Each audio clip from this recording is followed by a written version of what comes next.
Welcome to the show, guys. Happy weekend here on with Jimmy, a.k.a. the Data Man. What's going on, Jim? We are talking injury-prone players and should you draft them. Big show here today. Are you ready to rock? Yeah, I sure am. Yeah, definitely. I'm excited to dive into this. So important episode because a lot of people are asking questions. Guys like Kupp, who's recently had a hamstring tweaked. Guys like Kenneth Walker, Zach Chabert, Kadarius Toney. Should you draft him? We're going to tell you what the injury was. Is it serious? And the update on that, okay? Because we are getting into draft season now. It still is early at the time of this recording. Still have about 5 weeks till regular season, but we do want to talk about these players, address these players, and ask the big question: are you going to draft them? We're going to let you know in our humble and researched opinions. Jim, I'm excited to dive into this. How have you been, by the way? I've been doing great. Just a little tired. It's been a long summer and it's been a hot summer. So I'm looking forward to things maybe cooling off a little bit once football season kicks off. That would be nice. I'm excited to dive into this. Now, before we get into this, guys, make sure you guys grab the 16 round plus draft app. This is an app that Jim created. We've teamed up on this. You get it at thefantasyfootballcounselor.com under programs or 16roundplus.com or 16roundplus. That's it. That's it. Yes. Head on over there, guys. Information on the top 250 players. You can open this app. It's mobile friendly, and you get data. You get contract information. You get information on if they're going to be bouncing back, if they're going to decline, if they're an injury risk, which is what we're talking about today. Everything in the 16 round plus tool. Get it right now, Jim. I'm excited about your app, man. You update this, right, Jim? Right up until the season starts. It gets updated every single day. Things are getting updated and changed. Players are starting to move. Things are happening. Preseason is in full swing here with training camp. So stuff is happening every single day. Just keeping up with it and making sure it's ready to go for your live drafts. And like I said, it's working great. It's a great product. Definitely check it out. And like I said, it's absolutely worth the subscription cost. You can use it on as many leagues as you're in this year. So depending on how addicted you are, how many leagues do you do each year? Me, I do about 3 to 4, and they're big money leagues, and I don't mess around. I make sure that I'm secure and I have, all my tools in place and I'm ready to go. And this app actually helped me because in later rounds, I want to make sure a certain player is available. I can reference the app. It's pretty amazing. Yeah. And, for me, I'm even worse than you. I'm usually in about 7 or 8 leagues. Wow. And then I do a lot of best ball. So, I'm using it all the time, but it's, like I said, it's a great reference tool, helping you find, the best players in each round of your draft and knowing when you need to take players, because if you wait too long, you're just going to get sniped. And so this is telling you this guy you need to target in the 5th round if you want him. And if you choose to ignore that advice, he's probably going to be gone by your 6th round pick. That's how the app works. It breaks down the list for each round, depending on the size of your league and your draft position. So awesome. Get it. 16 round plus, thefantasyfootballcounselor.com under programs. All right, let's dive into this. Let's go. Absolutely. So the first thing I want to talk about, people, is there's 2 types of injuries we're going to be talking about today. Okay, so the first one is players coming back from season-ending injuries. Okay, so these are players that are already injured and are just trying to get back on the field for this season. The other kind is the people that have been injured this year during training camp. So there's a difference between the two. But last year I did an analysis and I looked at the players in 2021 that suffered a season-ending injury. And I came up with here's the list. J.K. Dobbins, Chris Godwin, Robert Woods, James Robinson, Cam Akers, Kadarius Toney, Michael Gallup, Jameson Williams, Van Jefferson, Logan Thomas, Tim Patrick, Jameis Winston, Travis Etienne, Trey Lance, and Christian Watson. 15 players that suffered basically season-ending injuries of a certain type. A lot of torn ACLs, a couple of Achilles tears, Linz frac, broken leg, a bunch of stuff like that. Now, of those 15, only 3 actually exceeded their ADP in performance. So for the most part, these players coming back from the season-ending injury suffered last year, I'm very much out on for the most part. The reason is because your chances of being correct and getting the guy that is actually going to be fine for this year are pretty low.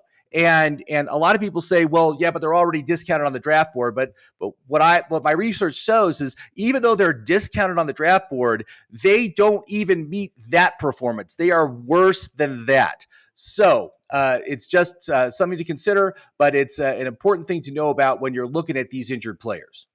All right, so let's go through this. Good data there. I like the insight. Very helpful. And you got to always be careful with injury-prone players. If you do really like an injury-prone player, make sure that you get a backup plan for a backup plan and secure yourself. So let's talk about the first guy here, Joe Burrow. What's going on here with Joe Burrow here, Jim? Why should we be concerned? I know he hobbled off like a week or two ago, a calf strain, I believe, right? Well, yeah, it was a calf strain, and they actually had to cart him off, which maybe was a little bit of overkill. Yeah. But right now, they're saying he's going to miss several weeks. Now, personally, I'm not too worried about this. We've still got 5 weeks till kickoff. I think he's going to be totally fine. If he misses some training camp, it's not going to affect his performance. The dude is elite. So I'm totally fine with drafting him. And actually, I've seen him get a little bit discounted on the draft board. He was going mostly 4th round, but now he's going 5th round. I got to say, that's a great bargain. I would absolutely take him in the 5th round if he's available. Yeah, so that's the thing. So with him, I like Jamar Chase. A lot of his success is going to be predicated on the health of Joe Burrow. Should be healthy. We still got, again, 5 weeks to go. I think it was a little dramatic, with the cart, but I guess taking precautions is good. We don't want him walking on anything to make aggravate and make it anything worse. Big year for him, contract year. So personally for me, I think there's safer options at the quarterback position. I'm going to go ahead and fade Burrow. Sounds like you're comfortable with drafting him, Jim. Well, yeah, I mean, the dude's on a contract year. So, and he's got Jamar Chase. And I'm super excited about Jamar Chase, what he's going to do this year. I think they're going to be fantastic. So I've got no problems drafting him. All right. How about Brock Purdy here? I know he was dealing with his issues. What's going on with Brock Purdy? And again, here's my opinion. I'll just get right to it. I'm not going to be drafting him simply because there's safer quarterbacks to draft, and he still is relatively unproven. Apparently, Shanahan's saying that he is the real deal, and they're excited about him. So Brock Purdy, I don't know how serious this is going to be moving into the season. I think he should be good to go. It was just a torn elbow ligament. That was back in January. Yes, it was, but it's on his throwing arm. So it's a significant injury for a quarterback.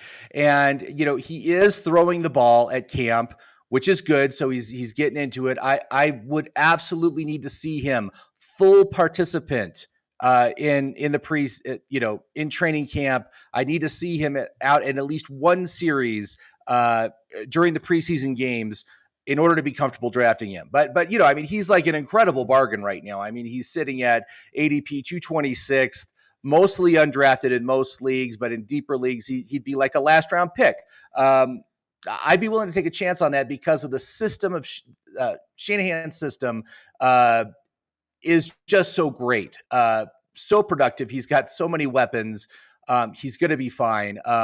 But again, he is a guy that suffered a season-ending injury, so he's on that list. And so I'm not super excited. I'm not seeking him out. But as a last-round pick, yeah, I'll give it a try. And if it doesn't work out, who cares? So that's where I'm at with him. So.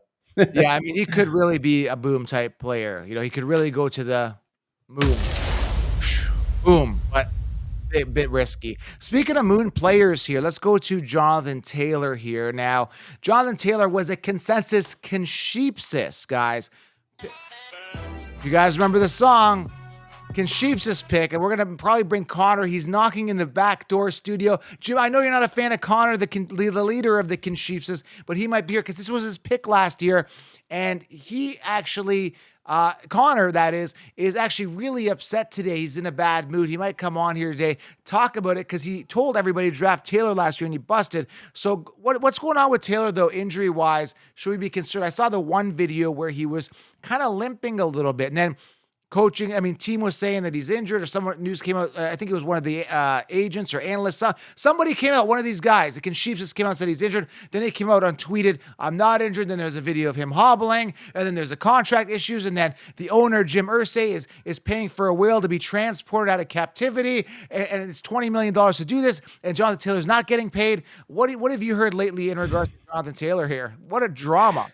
This is the kind of drama I just want to steer clear of, regardless of what the actual issue is, because right now they have him designated on the NFI list, which is non-football related injury, a back injury. And so he is not playing, but I don't think he's injured either. I believe Jonathan Taylor when he says that. To me, this smells like a holdout, although he doesn't have a lot of leverage because he is still under contract. But obviously he's pissed off. Irsay was a total jerk. And basically saying like, the league will go on without you, Jonathan Taylor. You're not special. You should just be happy to be here. And Jonathan Taylor's like, no, I'm a critical part of this offense, and I need to be treated with that sort of respect. So there's a real standoff happening here. Jonathan Taylor doesn't have a lot to stand. I think he's going to hold out for most of training camp, but he will be playing during the regular season. But as far as this drama goes, man, I'm just not interested in this. I just don't want to deal with that. Well, hello there, Connor. Drama. I love drama. I live for drama. Speaking of which, and look at this. Look at what we have here. The third of the Three Stooges. What's going on, Jim? What brings you into this neighborhood, which happens to be my neighborhood? You're back again? I sure am. And maybe you should just go back to the farm, man.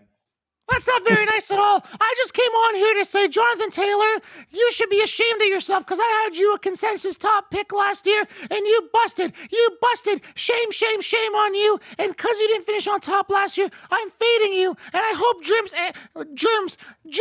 Irsay brings and saves the animal because the animals are more important than you and Jim and Gwen and Tim. Screw you all. Well, good for you, Connor, but I do not agree with you. I think Jonathan Taylor is a difference maker for a team, and he deserves to be treated with respect, and he deserves to be paid when the time comes. And I can understand why he's upset. And as an owner, you shouldn't talk to your employees that way. It's not good. And and that's the other thing. He said he wants to be traded too. That's another thing he put in. I don't think he's going to get traded, but it just shows that there's a big rift happening here. And certainly if he does play, do you think he's going to be playing at 100%? I don't think he is, so I just don't want any part of that. So I'm just steering clear of Jonathan Taylor, despite how much I like his situation. I don't care. All I care about is what happened last year, and we're going to copy and paste it this year. So that's all I got to say. Connor out. And you're going to listen to my song on my way out today, Jim. I'm going to make you because I got the control panel right beside me. Awesome. Okay, Connor, I think that's it. All right, we'll let him get off here. All right, Connor. All right, that's enough. All right, that's enough of that. Bye. All right, Connor is done for the day, Jim. I mean, we had to get his cameo in. Now, there's been some mixed feelings about Connor. Some people have had enough of him. Some people like him. Some people want him back. But we gave him his moment to get in there. Now, my thoughts here on Jonathan Taylor. Listen, I like Jonathan Taylor still. Either way, I think he still has to perform. Am I wrong? I think he still has to perform no matter what, right? Bottom line. He does, but I got to say, when it comes to contract year players, the reason why I like contract year players so much is because there's the promise of a big payday when all is said and done. And just what's going on with the running backs in general, that they're not getting the big paydays. These huge performances are being rewarded with just a franchise tag. It's not great, and it's a demotivator.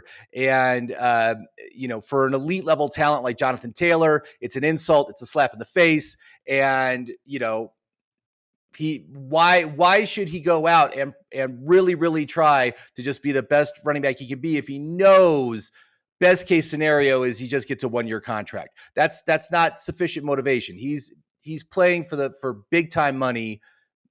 And they need to pay him. They need to pay him, and they need to show their commitment to him by giving him a long-term contract. I think I still got him as a top 10 guy, easily as my second guy after Bijan. Again, if he has to perform because he probably wants another team to buy into him, so he's got to show his talent no matter what. So again, we'll have to see how this fizzles out as we get close to the season. But as of right now, I think he'll be good to go. I mean, he's going to play. He's got he's got no leverage on that, so he's going to play. But my thing is he's going to be playing as a disgruntled worker. He's not going to be trying as hard as he can. So that hurts his upside. I mean that hurts what he could potentially do, and it's disappointing because he is a great player. But truthfully, I'm just steering clear of the whole situation. I'm taking Saquon now. Saquon's situation is all cleared up. I like him better. I like Chubb better. I'll take guys like that over Taylor just because I know there's not the drama. So that's where I'm at. Good call. All right, next guy here, Breece Hall. A lot of drama here. Any update on? I haven't heard much about Dalvin Cook last time. I think you skipped one. I think you skipped Pollard. All right. Well, let's get to Pollard after this one. So let's just go to Breece Hall. I've already got him queued up here. I forgot to add I'll add Tony Pollard here. So what do you think of Breece Hall this year? I mean, I don't know, man. I still love the upside. I haven't heard anything with Dalvin Cook as of late. I know that I saw a video there about a week ago. He's walking around with the team. Still haven't pulled the trigger on this guy and made the move to bring him in. So I'm questioning this whole situation. Wouldn't they have made the move at this point? I mean, he was there about a week ago now. I don't get this. Yeah, I'm not sure what's going on there. Hall is still on the PUP list, physically unable to perform. So he's not doing anything right now during training camp. The coach, Saleh, expects him back in a few weeks. That's kind of nondescript. Who knows what that really means? And the team has been meeting with other running backs. They met with Dalvin Cook last week. I think they met with Leonard Fournette the week before. So I think the chances of them bringing in another running back here, because I don't think Breece Hall is far enough back from his injury. Again, another guy that suffered a season-ending injury last year, torn ACL, that maybe he's not ready for the start of the season. So they do need to bring in someone else, at least to the start of the season, while they ease Breece back in. But that, I don't like slow starts, and I don't like betting on that, because what if he doesn't really come back until like week 8 or 9? And that's most of the way through your fantasy football season, and it might be too little too late if you end up drafting him. I don't think he's that rough shape. They got Izzy Akabanai. I can't even pronounce his name. He's a 5th round pick. Israel. They got him, and he looked okay in training. I think he busted off for a few runs. I think they got Carter too. I think that'll get them through a couple of weeks if they need to. But I mean, come on, man. Get on the field, run full force. 9 months to 12 months to heal. You're young, you're dynamic. I don't understand these guys. I mean, they've got the best training, the best money, the best surgeries, everything they've got. And it's been so long since the surgery, man. Get on the field, just run. They coddle these guys, man. I don't know, man. Just get on the field. He should be good to go week 1 in full force. It just bothers me, Jim. I mean, again, it's a tough situation. But again, coming back from an ACL, it's not, different players have different levels of recoveries. I mean, you could have a person like Adrian Peterson, who, remember, he tore his ACL in the playoffs, and then he came back like 8 months later. He was at 100%. The dude had Wolverine level healing powers, and and so you'd like to see that with these young players, but some it just takes a little bit longer. And it's not just a matter of the knee being good; it's about them having enough confidence to really push off and cut on that leg. And so that's another issue. They got to psychologically get themselves back to the point where they're comfortable utilizing that knee again after it gave out on them. And the worst case scenario is. Who was that? Robert Griffin. You remember Robert Griffin when he came back from his knee injury and he came back too early, and what happened? His cleat went into the turf and his knee went the wrong way and he was done, and that was it. His football career was over.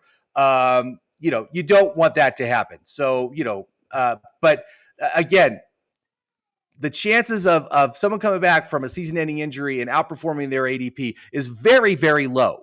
And so because of that, I have not taken any Breece Hall this year. But I would be willing to reconsider if he is full participant and played in the preseason. If I see him there, I'll be totally fine drafting him. But right now, I'm not touching him. I got him in a $2,000 buy-in league. It was very risky. It was before the Dalvin Cook news, but I do have a lot of backup. I got Jahmyr Gibbs, Byjan. I got other guys, tons of depth on that roster, so I'm good. Yeah. I'm drafting him. Again, risk, obviously. With risk comes reward sometimes, no risk it, no biscuit. Let's rip through them. We got so many other plays to talk about. I'm not going to spend too much time on all these guys because we'll be here all day. So let's rip through this. Tony Pollard, I don't trust him to be a full workhorse. I'm completely fading this guy. What do you think of Tony Pollard? Yeah, well, he broke his leg during the playoffs last year, and I haven't seen any news about him doing anything in camp. I don't know if he's on PUP. I don't think so, but I haven't seen or heard anything about what he's doing. And that leads me to believe that he is not doing anything, So again, I'm not really looking to Tony Pollard. I think he's overpriced right now where he's going. His ADP right now, 12. That's right at the 1-2 turn. It's just way too early to take someone like Pollard. I'm really not interested. Deuce Vaughn videos have been coming out. I don't know if you've been seeing a lot of little videos, because he's small. He is small, man. That really concerned me. He looked like a little kid running amongst men in that one video. But that's the thing. He's elusive. He's strong. I've got him on all my teams later. I've stashed him. I don't care what happens. Yeah. And apparently in camp, if you go to these, I'm hearing from Cowboys training camp, he's become like a fan favorite. So when he hits the field, people are cheering on Deuce Vaughn. So for me, I'm fading Pollard round 1, round 2. I'm stashing Deuce Vaughn because they didn't bring anybody else in. I'm not sold that Tony Pollard can handle the load.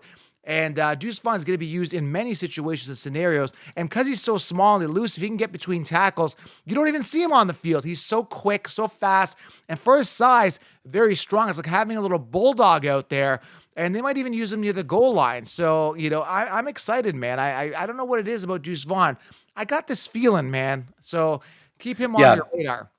And I wouldn't be surprised if they bring in one of these free agent running backs. I wouldn't be surprised if they brought Zeke back. I wouldn't be surprised because they're severely lacking in size right now in that backfield. They need a big guy. That's what they need. So we'll see. Anyway. Or they're happy with Deuce Vaughn. It could be. Who knows? Yeah. Right, let's keep going real quick. Kenneth Walker. I don't trust him as far as I could throw him. It was a groin thing. I think he's back. He'll be back. I mean, Chabert heard his back. Zach Chabert. What do you think of Kenneth Walker? Yeah, Kenneth Walker, I was always a little bit soft on just because when they drafted Charbonnet for that whole situation, I think it's going to be a 50-50 split in this backfield. But groin injuries are like hamstrings. They're lingering. They can take a while to heal, and that makes me nervous. So it's not like I've been going out of my way to draft him. I don't even know if I have any shares of Ken Walker so far this year.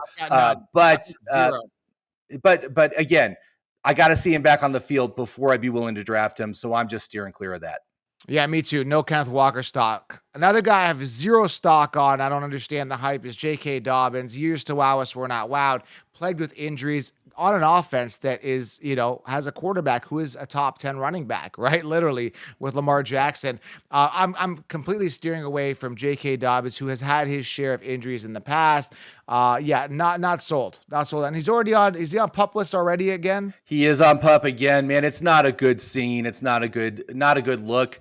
I've been looking at other options in that backfield late, like Gus Edwards is basically free. But Dobbins, his ADP 44 right now. I'm like, what? Who in the world is drafting J.K. Dobbins in the 4th round? The dude, first of all, what was his injury? I don't even know what it was. It was like a torn ACL or something. And that was, torn ACL 2 years ago. Then last year he comes back. He was injured the whole time, barely played at all. And now he's still injured. And so this is just not a good sign. I do not trust Dobbins at all. No, me neither. Fading him completely. Next guy here, Isaiah Pacheco. They were talking about, there was some rumors about Jonathan Taylor ending up here with the Chiefs, and that could be the lightning to the thunder here.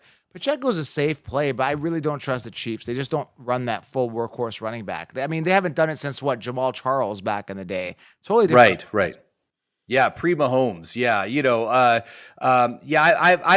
haven't been real interested in Pacheco either. Right now he's going to ADP number 74, but he's recovering from multiple surgeries. He had one done on his thumb and he had a torn labrum. They say he's going to be cleared by late August. So in the meantime, Clyde Edwards-Helaire and who's the other guy that's there? Is it Jarrett McKinnon is the other guy I believe there? so. Oh, yeah, I don't look at this committee at all, but it's just Pacheco and everybody else, really. I mean, no, Yeah, and not so drafting those it. guys have been getting playing time. It doesn't look good for Pacheco. I certainly wouldn't spend that high a draft pick on somebody like him, especially just his overall situation isn't that great either. So Yeah, I mean, they've got Jerick McKinnon, Pacheco, and Like, these are people you would never, ever want to draft at all. Like I don't even look at them. Not in 16 rounds, not draft worthy. I remember a couple of years ago when everybody said, "Oh, Alaire's the guy. Grab him in the first round." I was like, "No, be careful. The Chiefs don't do this." And he's been a bust ever since. Alaire can't stay healthy to save his life. Speaking of right. injuries, right? Like, don't I stay away from this entire backfield. Mahomes runs too much. He's always Kelsey, Kelsey, Kelsey. And I think this is speaking of injury. I think this is the year that Kelsey actually goes down with injury. He's been perfect too long. Check, always Kelsey, Kelsey, Kelsey. And that's what bothers me. Why don't you guard Kelsey? It goes to Kelsey every single play. It makes Don't zero. you think they're doing that? They're like, who's guarding Kelsey? You, and you. Both of you guard Kelsey. He's still open, man. The dude is amazing. It's crazy. All right, next one here is Javonte Williams, who was out since week 4 with a knee tear as well. I think from what I'm hearing, he's good to go. Sean Payton likes him. He's good to go. They got Pirine there, Perrine, whatever his name is. Samaje was always a backup for years. Did well again when called upon. But Javonte's the man. I mean, I think he's this big sleeper. If I can I've got no stock in him in all my leagues, but I think that he could be one of those guys that could surprise a lot of people, or he can completely fall off the, he's kind of a breakout or bust situation here. Javonte, do you have any stock and are you drafting him? I may, if I do. I Again. don't have any stock in him right now, but I got to tell you, of all these players we're talking about today, this is the one that I'm most excited about, the one I can most talk myself into getting. First of all, this dude's recovering from a severe knee injury, way worse than what Breece Hall suffered from. But he's had a couple extra weeks. He suffered in week 4 versus week 7. But everything I hear is positive. Did not start training camp out on any restricted list, on the PUP list or anything. He has not been limited in practice. The coach, Peyton, who I love Coach Peyton and his running game. He is awesome for runners. So that's also very positive. And they plan to play him in the preseason, probably the second preseason game. This is all excellent news. And frankly, even though he still has the injury designation on my app, I think I'm willing to take a chance. He's going right now ADP 79, so about like 7th, 8th round pick. Shoot, I will take him there. I'll take him as like my 4th or 5th running back, and that'd be fantastic, man. I think the upside is tremendous with this player. I'm really getting excited about what Javonte Williams can do this year. Yeah, I see it too. Again, didn't really get the opportunity. His last year he played, it was Melvin Gordon a couple years. I mean, he played a couple weeks, last year, but the year before that, it was like a direct split with Melvin Gordon. I think they had 200 attempts each. He only had 4 touchdowns, never really hit his full stride. This offense is looking to make strides and get better with Russell Wilson in a make or break year for his career as well. So, yeah, no way but up for Javonte, but a risky pick, but good value in drafts.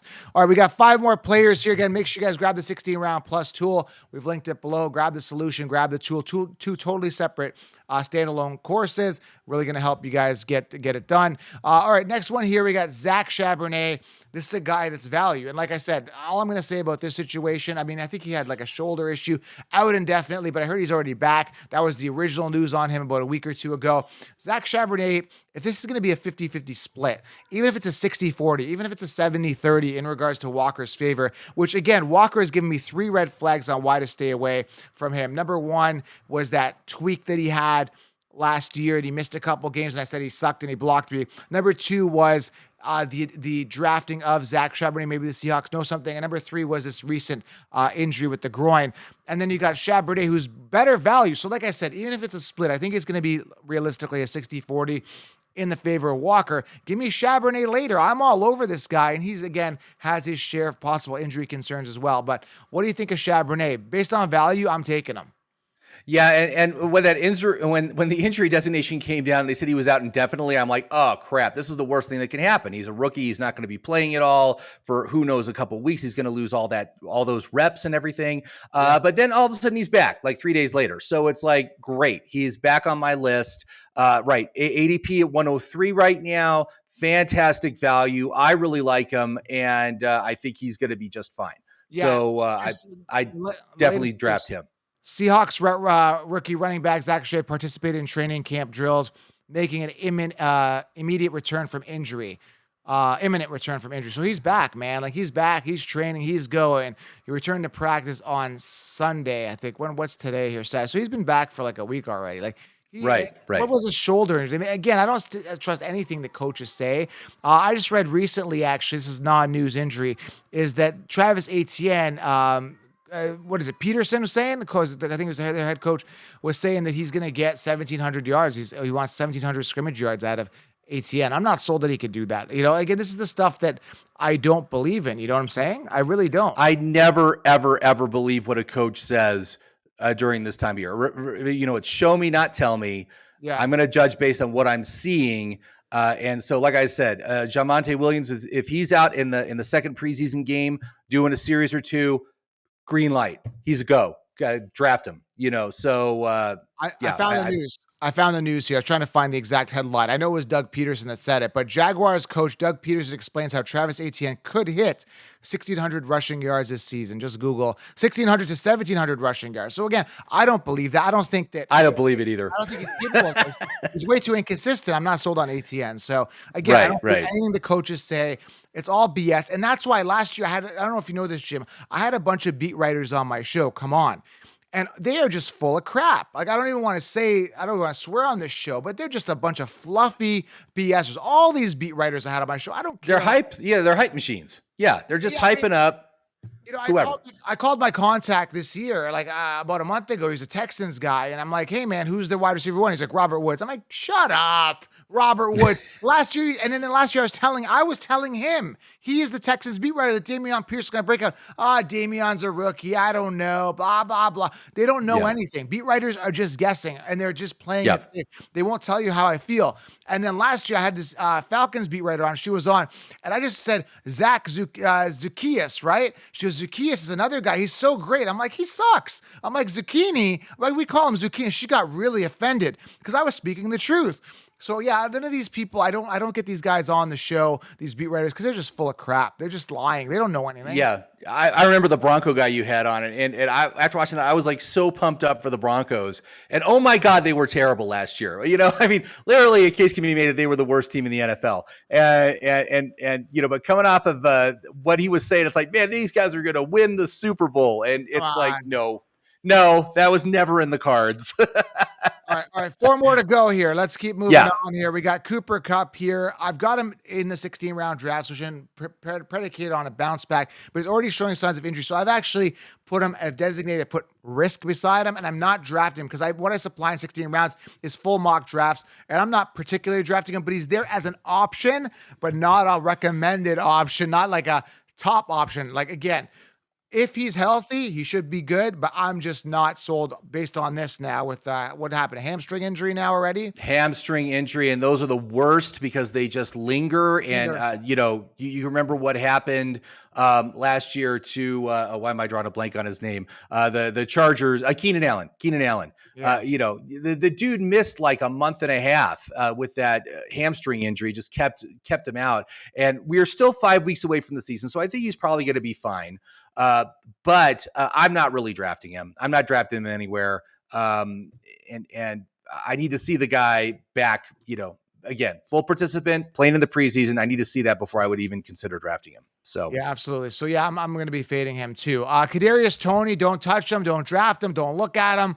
I don't care. Again, all this BS coming out of camp. Mahomes is saying Kadarius Toney looks good. Yeah, shut up. Give me Rashee Rice later. And again, I know Reed doesn't like rookies, but maybe they just sucked. Maybe Sky Moore really sucked last year. Maybe that's why he didn't get the opportunity. But a lot of people drafting Kadarius Toney, Sky Moore over Rashee Rice. I'm taking the wild card here. Dart throw with Rashee Rice because these guys have proven nothing from what we've seen so far. Kadarius Toney. Right, exactly. And yeah, I mean, again, it's just another injury. Kadarius Toney has this injury list that's like could fill a full page in his young career in the NFL. I mean, this is only his 3rd season, and the dude's been injured like 6 times with 6 different injuries. Right now, he's got a hamstring injury. He had surgery to clean up knee cartilage in July. Don't even touch this guy. Don't even bother. It's not worth it. He's not it. He's nothing more than a gadget player, a special teams player. That's all he is.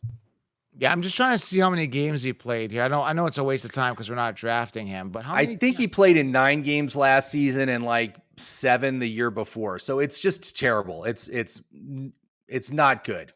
I'm pulling it up here. I gotta see this. This guy sucks Yeah. so badly. So Yeah, he- and 4 games. again, Mahomes was only targeting him like 2 or 3 times a game. That is not anything that's going to generate any fantasy production that you can start.